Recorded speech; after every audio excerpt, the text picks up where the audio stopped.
Նախորդ տարվա հոկտեմբերի մեկնարկած կրթվել է նորաձև է շարժման հերթական կանգառը Կապան քաղաքներ։ Հանդիպմանը ներկա է գտնվել շուրջ 700 մարդ։ Իմ քայլը հիմնադրամից տեղեկացնում են, որ դա վկայում է թե շարժման ընկալման խորացման, թե Սյունիքի մարզի քաղաքացիների հետաքրքրվածության մասին։ Հայաստանի վարչապետի տիկին Իմ քայլը հիմնադրամի գործադիր տնօրեն Աննա Հակոբյանը իր բանախոսության սկզբում ներկայացրել է շարժման գաղափարական առանցքը եւ դրա ապաքաղաքական բնույթը, խոսելով կրթության ժամանակակից ընկալման անհրաժեշտության, ինքնակրթության կարեւորության եւ կրթվելու հանդեպ ունեցած վերաբերմունքի մասին։ Ելույթին հաջորդել է երաժշտական ընդմիջում, որի ընթացքում Կապանի արվեստի պետական քոլեջի եւ Արամ Խաչատրյանի անվան երաժշտական դպրոցի սաներն ու Կամանչա ժողովրդական նվագարանների համույթը ներկայացրել են հայկական ժողովրդական եւ դասական ստեղծագործություններ։ Միջոցառման երկրորդ բանախոսը եղել է վարչապետ Նիկոլ Փաշինյանը իր «Իմանալ ինչպես» բանախոսությամբ։ Նիկոլ Փաշինյանը խոսել է ամենատարբեր ոլորտներում ինչպես գործել իմանալու մասին, իսկ երկրորդ ելույթում «Իրական Հայաստան» խորագրով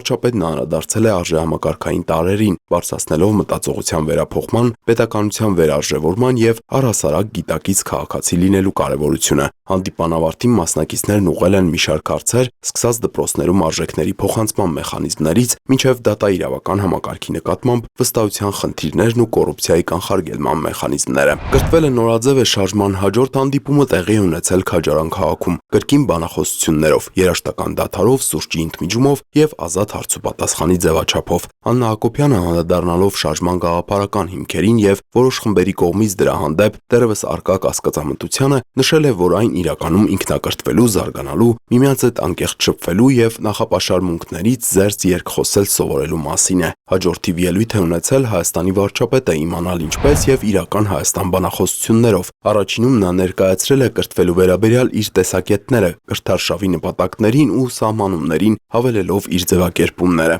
Քո չիմացածը ետևից գնալը նորաձև է, քո չիմացածի մասին մտածելը նորաձև է, քո իմացածի բացերը լրացնելը նորաձև է։ Վարչապետն իր երկրորդ բանախոսության ընթացքում խոսել է պետության ընկալման վերաիմաստավորման եւ ազգային ինքնության հարցերի մասին։ Երաժշտական ընդմիջման հատվածում բեմ են բարձրացել Կամանչա ժողովրդական նվագարանների համույթը, Քաջարանի մշակույթի պալատի մենապարուհի Սառա Ստեփանյանը եւ ֆլեյտահար Լիլիթ Գրիգորյանը։ Հանդիպումն ամփոփվել է հարցուպատասխանով։ Մասնակիցներից մեկը բարձրաձայնել է արդարության ընկալման եւ դրա համակարգային բացերի հարցը, մյուսը ազգային ինքնության գաղափարախոսության լայն տարածման հարցը։ Խոսվել է խոսքի ազատության եւ դրա սահմանների չարաշահման մասին։ Շանթ հեռուստաընկերություն, Հորիզոն։